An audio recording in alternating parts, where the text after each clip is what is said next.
Pre మార్కెట్కి సంబంధించిన ప్రధాన అంశాలు చర్చించుకుందాం. ముందుగా మిత్రులందరికీ స్వాగతం. ఈరోజు మే 17వ తారీఖు శుక్రవారం. సెన్సెక్స్ ఎక్స్పైరీ ఉంది. ముందుగా ఏడిఆర్స్ సెంటిమెంట్ ఎలా ఉందనేది ఒకసారి చూద్దాం. ఇక్కడ చూసుకున్నట్లయితే ఇన్ఫోసిస్ పాజిటివ్గా ఉంది, హెచ్డిఎఫ్సి బ్యాంకు పాజిటివ్గా ఉంది, విప్రో ఫ్లాట్గా క్లోజ్ అయింది, ఐసిఐసిఐ బ్యాంక్, డాక్టర్ రెడ్డిస్ మాత్రం నెగిటివ్గా ఉన్నాయి. సో మిక్స్డ్గా కనిపిస్తూ ఉన్న ఏడిఆర్ సెంటిమెంట్ అనేది. ఇక ఇండియన్ ఇండిసెస్ ఎలా క్లోజ్ అయినాయి అనేది ఒకసారి చూద్దాం. ముఖ్యంగా ఐటీ స్ట్రాంగ్గా రికవర్ అయింది, రియాలిటీ మీడియా కూడా స్ట్రాంగ్గా ఉందని చెప్పేసి చెప్పుకోవచ్చు. ఒక పిఎస్సి బ్యాంకులో మాత్రం కొద్దిగా ప్రాఫిట్ బుకింగ్ అయితే జరిగింది. ఆల్ టుగెదర్ మనం చూసుకున్నట్టయితే ఒక పాజిటివ్ సెంటిమెంట్ అనేది ఇండియన్ ఇండిసెస్ నుంచి కనిపిస్తూ ఉంది. ఇక గ్లోబల్ సెంటిమెంట్ ఎలా ఉందనేది ఒకసారి చూద్దాం. ఇక్కడ యూఎస్కి సంబంధించిన విక్స్ కొద్దిగా రైజ్ అవుతుంది. సో విక్స్ రైజ్ అవుతుందంటే మార్కెట్లో అన్సర్టనిటీ పెరుగుతుందని చెప్పేసి అర్థం చేసుకోవచ్చు. రష్యా పాజిటివ్గా ఉంది, జపాన్ పాజిటివ్గా ఉంది, ఫ్రాన్స్ పాజిటివ్గా ఉంది, లండన్, జర్మన్, యూరోప్, ముఖ్యంగా యుఎస్ మార్కెట్స్ అయితే పాజిటివ్లో ఉన్నప్పుడు కూడా అంత స్ట్రాంగ్గా అయితే కనిపించట్లేదు. And of course Hong Kong, south Korea నెగిటివ్గా ట్రేడ్ అవుతున్నాయి. మ్యాక్సిమం మనం యుఎస్ మార్కెట్స్ అనేది అబ్జర్వ్ చేస్తే ఒక ఫ్లాట్ టు బుల్లిష్ అనేది కనిపిస్తూ ఉన్నాయి. ఇక ఎకనామిక్ క్యాలెండర్ అనేది మనం చూసుకున్నట్టయితే నిన్నటి రోజున జపాన్ జీడిపి డేటా అనేది రావడం జరిగింది, నెగిటివ్గా ఉంది. యూఎస్కి సంబంధించిన జాబ్లెస్ క్లెయిమ్స్ కూడా నెగిటివ్ డేటా రావడం జరిగింది.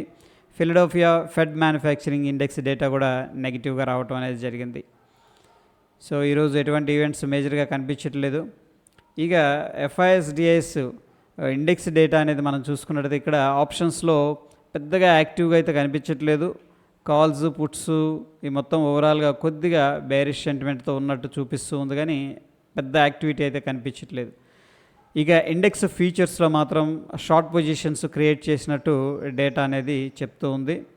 ఇక క్యాష్ మార్కెట్ మనం చూసుకున్నట్టయితే ఎఫ్ఐఎస్ 776 కోట్లు క్యాష్ మార్కెట్లో సెల్ చేయగా డిఐఎస్ 2128 కోట్లు క్యాష్ మార్కెట్లో బై చేసినట్లు తెలుస్తూ ఉంది. ఇక ఓపెన్ ఇంట్రెస్ట్ డేటా అనేది మనం అబ్జర్వ్ చేసుకున్నట్టయితే నిఫ్టీలో 22,500 ఓ మోస్తరు రెసిస్టెన్స్ కనిపిస్తుంది, 22,200 ఒక మోస్తరు సపోర్ట్ అయితే కనిపిస్తూ ఉంది. బ్యాంక్ నిఫ్టీ విషయానికి వస్తే ప్రస్తుతానికి బ్యాంక్ నిఫ్టీ 48,000కి దగ్గరగా ఉంది. బట్ స్టిల్ కొంతమంది 48,000 కాల్ అయితే సెల్ చేసినట్టు తెలుస్తూ ఉంది. ఒకసారి ఈ లెవెల్ బ్రేక్అవుట్ అయిందంటే మనకి ఇమీడియట్గా 48,500 రెసిస్టెన్స్ ఉండొచ్చు. సపోర్ట్ విషయానికి వస్తే 47,500 దగ్గర ఒక మోస్తరు సపోర్ట్ అయితే కనిపిస్తూ ఉంది.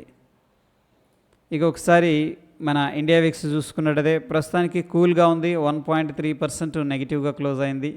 సో వాలటైలిటీ అయితే కంప్రెషన్ జరుగుతూ ఉంది. అదేవిధంగా ఒకసారి నిఫ్టీ చార్ట్ చూద్దాం. నిఫ్టీ 22,300 లెవెల్ దాటి బ్రేక్అవుట్ అయింది. దీన్ని మనం పాజిటివ్గా కన్సిడర్ చేసుకోవచ్చు ప్రస్తుతానికి. అదేవిధంగా బ్యాంక్ నిఫ్టీలో కూడా 47,380 దగ్గర డబుల్ బాటమ్ అనేది క్రియేట్ చేసి ఇక్కడ నుంచి కూడా మంచి సపోర్ట్ అయితే తీసుకుంది. యాజ్ కంపేర్ టు నిఫ్టీ ఏంటంటే బ్యాంక్ నిఫ్టీ కొద్దిగా వీక్గా ట్రేడ్ అవుతుందని చెప్పేసి చెప్పుకోవచ్చు. ఇక్కడ నిఫ్టీ 0.92% పాజిటివ్గా క్లోజ్ అవగా బ్యాంక్ నిఫ్టీ 0.61% పాజిటివ్గా క్లోజ్ అయింది. ఇక డాలర్ ఇండెక్స్ అనేది అబ్జర్వ్ చేస్తే మనకి ప్రీవియస్గా ఒక ట్రెండ్ లైన్ అనేది మనం మార్క్ చేసి పెట్టుకున్నాం. ప్రస్తుతం ఆ ట్రెండ్ లైన్ దగ్గర డాలర్ ఇండెక్స్ అనేది సపోర్ట్ తీసుకొని పైకి వెళుతూ ఉంది. సో యుఎస్ మార్కెట్స్ అనేది మనం చూసుకున్నట్టయితే ప్రీవియస్గా ఒక రెసిస్టెన్స్ లెవెల్ ఉంది 40,000 దగ్గర. ఆ లెవెల్ దగ్గర కొద్దిగా రిజెక్షన్ అనుకోవచ్చు, లేదా ప్రాఫిట్ బుకింగ్ అయితే జరుగుతున్నట్టు క్లియర్గా తెలుస్తూ ఉంది. ఇక గిఫ్ట్ నిఫ్టీ విషయానికి వస్తే ప్రస్తుతానికి మనకి కొద్దిగా ఫ్లాట్గా ఓపెన్ అయిందని చెప్పేసి చెప్పుకోవచ్చు.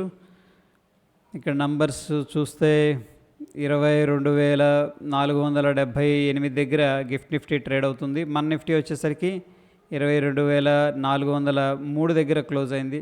దగ్గర దగ్గర ఒక 75 పాయింట్లు పాజిటివ్గా ఉంది. Based on the gift Nifty మనమైతే ఒక ఫ్లాట్ ఓపెనింగ్ అనేది ఎక్స్పెక్ట్ చేసుకోవచ్చు. లేదు అంటే స్మాల్ గ్యాప్ అప్, పెద్ద స్ట్రాంగ్ గ్యాప్ అప్ అయితే అవ్వదు. As per the gift Nifty small gap up అనేది మనం ఎక్స్పెక్ట్ చేసుకోవచ్చు. ఇక కొన్ని స్టాక్స్ అయితే న్యూస్లో ఉండటం జరిగింది. Vodafone idea, Jindal star, Biocon, zeal. Okay, దీనికి సంబంధించిన ఆర్టికల్ అనేది నేను మన టెలిగ్రామ్లో పోస్ట్ చేస్తాను, ఒకసారి అక్కడ నుంచి యాక్సెస్ చేసి చదువుకోండి. ఇక నిఫ్టీ బ్యాంక్ విషయానికి వస్తే based on the oscillator and indicator మనకి న్యూట్రల్గా సజెస్ట్ చేస్తూ ఉంది. ఎందుకంటే కొంచెం డిలే ఉంటాయి ఇండికేటర్స్. అండ్ నిఫ్టీ 50 మనం అబ్జర్వ్ చేస్తే అగైన్ న్యూట్రల్ అనేది డైలీ టైం ఫ్రేమ్లో సజెస్ట్ చేస్తూ ఉంది. సో ఇది friends pre market report. So కొద్దిగా నిన్న స్ట్రాంగ్ మొమెంటం వచ్చింది, ఈరోజు కొంచెం మార్నింగ్ సెషన్ స్లోగా ఉండొచ్చు అని చెప్పేసి అనిపిస్తూ ఉంది. మన వీడియోస్ అనేది లైక్ చేయండి. మరొక ఎపిసోడ్లో మళ్ళీ కలుసుకుందాం. Stay tune friends. ధన్యవాదాలు.